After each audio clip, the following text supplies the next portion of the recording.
कहानी की शुरुआत में हम आसमान से गिरते हुए एक एस्टेरॉयड को देखते हैं जो जंगल के बीच में गिरता है। इसके बाद हम जंगल में एक हिरण को देखते हैं जिसका एक सींग कटा हुआ था। हिरण जंगल में एक जगह पर खड़ा होकर कुछ ऑब्जर्व कर रहा होता है क्योंकि उसे जंगल में किसी और के भी होने का एहसास था। लेकिन तभी हिरण के पीछे एक अजीब सा क्रीचर आ जाता है जो अपने टेंटिकल जैसे बॉडी पार्ट से हिरण पर अटैक कर देता है और ये सीन यहीं पर कट हो जाता है। अगले सीन में हम रथ और हैरी नाम के दो कपल को देखते हैं जो उसी जंगल में कैंपिंग के लिए जा रहे थे जिसके अंदर हिरण के ऊपर अननोन क्रीचर ने हमला किया था। रुथ और हैरी सफर को खूब एंजॉय कर रहे थे क्योंकि वो दोनों एक दूसरे से बहुत प्यार करते थे। हैरी और रुथ पिछले 6 सालों से रिलेशन में थे और हैरी को कैंपिंग करना बहुत पसंद था, इसलिए रुथ हैरी का साथ देने के लिए उसके साथ आई होती हैं। रास्ते में हैरी और रुथ जब कुछ खाने के लिए एक शॉप पर रुकते हैं तो वहाँ पर एक छोटा लड़का उनसे पूछता है कि क्या आप लोगों ने आसमान से गिरने वाले रेड स्टार को देखा। उस बच्चे की बात सुनकर रुथ और हैरी को लगता है कि वो सिर्फ ऐसे ही कुछ भी बोल रहा है, इसलिए वो दोनों उस बच्चे की बातों पर ज्यादा ध्यान नहीं देते हैं। शॉप पर कुछ खाने के बाद हैरी और रुथ एक बार फिर से आगे बढ़ना स्टार्ट करते हैं और अपनी गाड़ी से बाहर निकलकर पैदल ही जंगल के अंदर हाइकिंग करना शुरू करते हैं। हाइकिंग के दौरान रुथ को लगता है कि कोई उनका पीछा कर रहा है और वो इसके बारे में हैरी को भी बताती है,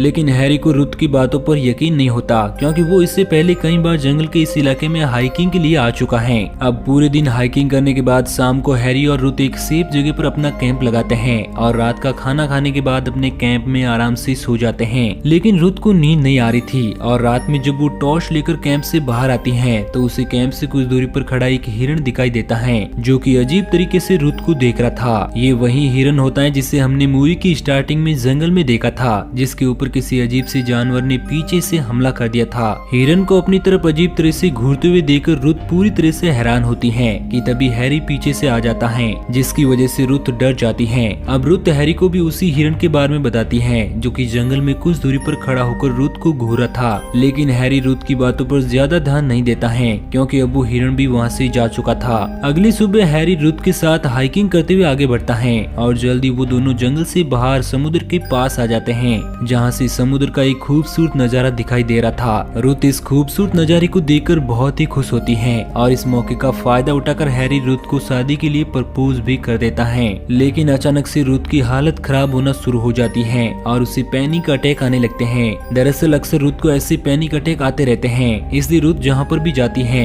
वो अपनी मेडिसिन साथ ले जाती है। रुथ की हालत बिगड़ता देखकर हैरी जल्दी से रुथ को उसकी मेडिसिन खिलाता है जिससे रुथ को थोड़ा आराम मिलता है। नॉर्मल होने के बाद रुथ हैरी के प्रपोजल को एक्सेप्ट नहीं करती है क्योंकि वो अभी शादी के लिए रेडी नहीं थी। इसके बाद वो दोनों वापस जाने के लिए निकल पड़ते हैं क्योंकि रुथ के प्रपोजल एक्सेप्ट न करने की वजह से अब हैरी का मूड भी खराब हो चुका था। रास्ते में रात होने पर रुथ और हैरी जंगल में एक सेफ जगह पर अपना कैंप लगाकर रुकते हैं। रुथ हैरी से बात करने की काफी कोशिश करती है, लेकिन अब क्योंकि रुथ ने हैरी की शादी का प्रपोजल रिजेक्ट कर दिया था इसलिए रुथ और हैरी के बीच में आर्गुमेंट होना शुरू हो जाता है और हैरी रुथ से गुस्सा होकर अपने कैंप में सो जाता है। अगली सुबह जब रुथ उठती है तो वो देखते हैं कि हैरी वहाँ पर नहीं था और उसने रुथ के लिए एक नोट छोड़ा था जिसमें उसने लिखा था कि वो अपना मूड ठीक करने के लिए जंगल में वॉक पर जा रहा है और जल्द ही वापस लौट आएगा। अब रुथ जंगल में उस जगह पर बिल्कुल अकेली थी, इसलिए वो अपने डॉक्टर को कॉल करती है ताकि अपने हेल्थ के बारे में कुछ पूछ सके, लेकिन जंगल में नेटवर्क न होने की वजह से रुथ का उसके डॉक्टर से बात नहीं हो पाती है और रुथ नेटवर्क ढूंढते हुए जंगल में इधर उधर घूमने लगती है।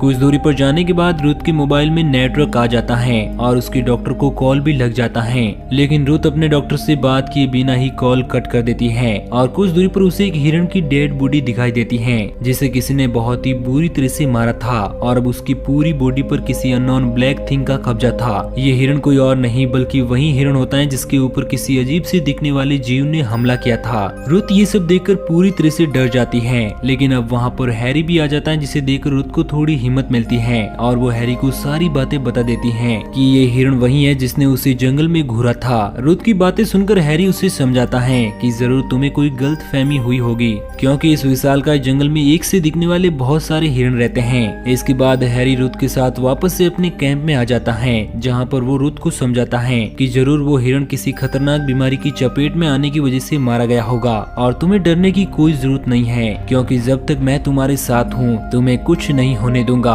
अगली सुबह जब हैरी सोकर उठता है तो वो रुथ के लिए नाश्ता बनाने लगता है ताकि रुथ अच्छा फील करे। हैरी को नाश्ता बनाता देखकर रुथ कैंप से कुछ दूरी पर जंगल में टहलने के लिए चली जाती है। जंगल में रुथ को एक अजीब सी गुफा दिखाई देती है और और जब रुथ उस गुफा के अंदर जाती है तो देखती है कि वहाँ पर कोई अजीब सा नीला पदार्थ पड़ा है, जिसे देखकर रुथ पूरी तरह से हैरान होती है कि तभी गुफा में कोई और आ जाता है, जिसे देखकर रुथ पूरी तरह से डर जाती है और चीखने लगती है। इसी के साथ ये सीन यहीं पर कट हो जाता है। इसके बाद हम हैरी को देखते हैं जो काफी देर से रुथ के आने का इंतजार कर रहा था, लेकिन जब रुथ नहीं आती है तो वो जंगल में रुथ को ढूंढने के लिए निकल पड़ता है। जंगल में हैरी को जल्द ही रुथ मिल जाती है जो कि एक जगह पर चुपचाप खड़ी थी। रुथ के मिलने पर हैरी रुथ के साथ वापस से अपने कैंप में आ जाता है, जिसके बाद वो दोनों आगे के सफर पर निकल पड़ते हैं। हैरी रुथ के बिहेवियर पर ज्यादा ध्यान नहीं देता है, लेकिन अब रुथ का बिहेवियर पहले से काफी ज्यादा बदल गया था और ऐसा लग रहा था कि जैसे अब रुथ का खुद पर कंट्रोल ना हो। पूरे दिन सफर करने के बाद जब शाम हो जाती है तो हैरी एक सेफ जगह पर अपना कैंप लगाता है, लेकिन रुथ पूरी रात नहीं सोती है और सुबह होने पर भी वो खोई खोई सी रहती है।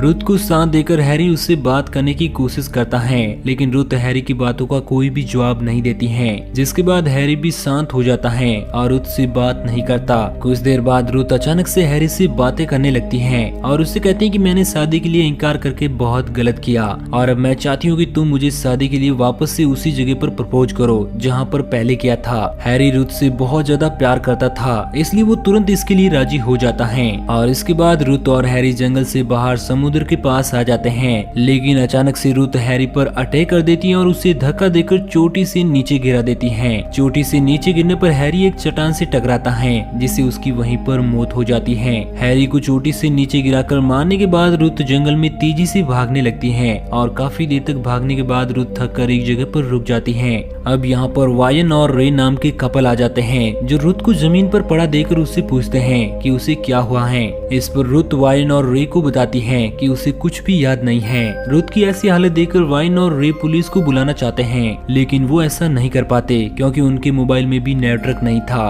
अब वाइन और रे रुथ को अपने पास ही रखने का डिसाइड करते हैं। कैंप में वाइन रुथ से बात करने की कोशिश करती है, लेकिन रुथ वाइन की किसी भी बात का कोई जवाब नहीं देती है, जिसके बाद वाइन रे से बातें करने लगती है। तभी वहाँ पर रुथ आ जाती है जिसके हाथों में वाइन और रे का चाकू था। रुथ को चाकू लिए देखकर वाइन और रे पूरी तरह से डर जाते हैं, लेकिन रुथ वाइन और रे को मारने के लिए नहीं आई थी, बल्कि वो तो सामने खड़े हैरी को मारना चाहती थी, जो कि न जाने कैसे वापस से जिंदा हो गया था। हैरी को जिंदा देखकर रुथ पूरी तरह से डर जाती है और वहाँ से भागने लगती है। रे हैरी को रोककर उसके बारे में पूछने की कोशिश करता है, लेकिन हैरी रे का एक हाथ काट देता है। अब हैरी के हाथों में से अजीब तरह से नुकीला ब्लड निकलने लगता है और वो रे को बहुत ही बुरी तरह से मारता है। इसके बाद हम रुथ को देखते हैं जो वाइन के साथ जंगल में एक जगह पर छिपी हुई थी, लेकिन तभी वहाँ पर रे आ जाता है, लेकिन वो रे नहीं बल्कि हैरी था। अब हैरी वाइन को भी मारना चाहता है, लेकिन रुथ नहीं चाहती थी कि उसकी वजह से वाइन मारी जाए, इसलिए वो हैरी के सामने आकर उसे वाइन को ना मारने के लिए कहती है, लेकिन इसका कोई भी फायदा नहीं होता है और हैरी वाइन को भी मार देता है।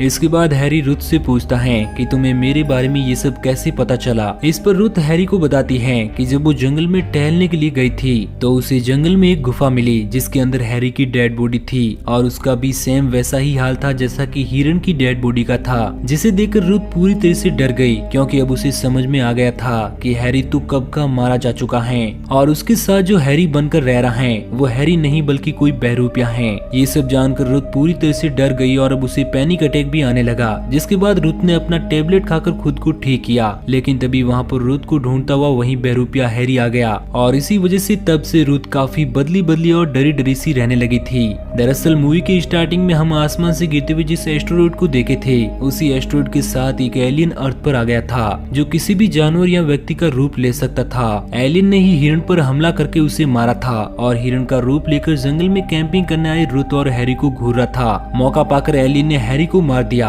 और हैरी का रूप लेकर रुथ के साथ रहने लगा, लेकिन वो रुथ को नहीं मार पाया क्योंकि हैरी रुथ से बहुत प्यार करता था और हैरी का इमोशनल ऑब्जर्व करने की वजह से एलियन भी रुथ से प्यार करने लगा। अब वो एलियन रुथ को भी मारना चाहता है, लेकिन हैरी की यादें और इमोशन को ऑब्जर्व करने की वजह से वो रुथ को नहीं मार पाता है क्योंकि इससे पहले एलियन ने जितने भी प्लैनेट्स के एलियंस और जानवरों के इमोशन को ऑब्जर्व किया था उनके अंदर किसी के लिए भी प्यार नहीं था और एलियन के लिए ये एहसास बिल्कुल नया था और वो एलियन इस फीलिंग को एंजॉय कर रहा था। अब मौका देकर रुथ एलियन से बचकर वहाँ से भागने लगती हैं, लेकिन वो ज्यादा दूर तक नहीं जा पाती और जल्द ही एलियन रुथ को पकड़ लेता है। रुथ एलियन पर अटैक भी करती है, लेकिन इससे एलियन को कोई भी फर्क नहीं पड़ता है क्योंकि उसके अंदर फास्ट हीलिंग की पावर थी, जिसकी वजह से उसके जख्म जल्द ही ठीक हो जाते हैं। हैरी की फीलिंग और इमोशन की वजह से एलियन भी रुथ से प्यार करने लगा था और वो रुथ को नहीं खोना चाहता था, इसलिए वो रुथ को अपने साथ समुद्र के किनारे पर ले आता है, जहाँ पर वो रुथ को अपना सीक्रेट स्पेसशिप दिखाते हुए बताता है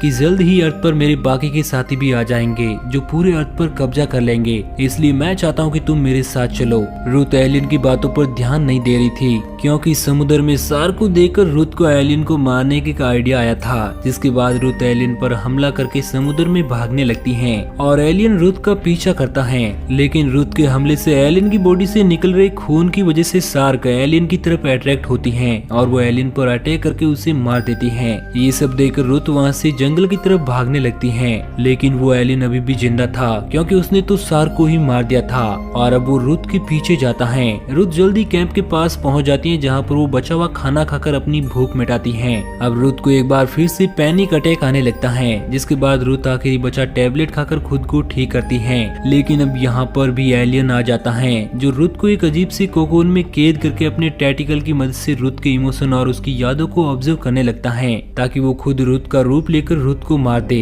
थोड़े ही समय में वो एलियन पूरी तरह से रुथ में बदल जाता है, लेकिन यही उसकी सबसे बड़ी गलती थी क्योंकि रुथ के इमोशन और यादों के साथ ही उसकी बीमारी भी एलियन ने ऑब्जर्व कर ली थी, जिसकी वजह से एलियन को रुथ की तरह ही पैनिक अटैक आने लगता है और टैबलेट न होने की वजह से वो नीचे गिरकर तड़पने लगता है क्योंकि एलियन के लिए ये सब बिल्कुल नया था। इस मौके का फायदा उठाकर रुथ खुद को आजाद कर लेती है और एक पत्थर की मदद से एलियन का सर कुचलकर उसे मार देती है। रुथ जंगल से बाहर आकर अपनी कार में बैठकर वापस जाने लगती है, लेकिन एलियन अभी भी कार में लगी रेडियो की मदद से उससे बातें कर रहा था, यानी कि वो एलियन मरा नहीं बल्कि अभी भी जिंदा था और अब उस एलियन के बाकी साथी भी एस्ट्रॉइड के रूप में पृथ्वी पर आना शुरू हो जाते हैं और इसी सस्पेंस के साथ ये मूवी यहीं पर एंड हो जाती है। तो दोस्तों, आपको ये कहानी कैसी लगी नीचे कमेंट करके जरूर बताना और इसी तरह की कहानियों के डेली डोज के लिए हमारे चैनल को सब्सक्राइब जरूर करना।